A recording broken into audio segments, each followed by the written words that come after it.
ده هياخد سنة سنتين، خليه يتعلم الأدب، يطلع يبص على رجلها، ولا يضرب في بنت يبقى مش راجل. انت ايه يا ابني ده؟ انت رجل والرجال قليل يا يوسف. يعني انت اتجوزتها بالعافية وهي مش عايزة، وهي عايزة تطلع عشان انت كل يوم تضربها، ويا عقبال لا يدعي عنك احبسك. انا مش مصدق ان انت بتقول كده. انت كام سنه يا يوسف؟ انا 14. مين اللي قال لك الكلام ده؟ محدش قال، انا متعلمه من صغري. وربنا في رجاله كبيره ما بتقول نص اللي انت بتقوله ده. انا مش مصدق. انا بس بقول لا، مفيش اي راجل يضرب بنت. انا بسقف لك وكل الناس اللي بتتفرج هتسقف لك. استشير يوسف خلص. هتتصل تطمن.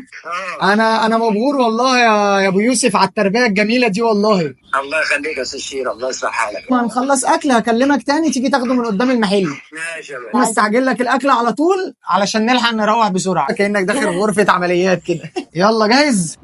كل ده كتير يا عم مفيش حاجه كتير عليك. تعالى نبدا بديت اسمها الحاجه رؤى، حاجة رؤى. وديت ورقه الحاجه رؤى. تعالى نبدا اللي بالقشطه دي قبل ما القشطه تسيح. نحط حته قشطه كده. تعالى نبدا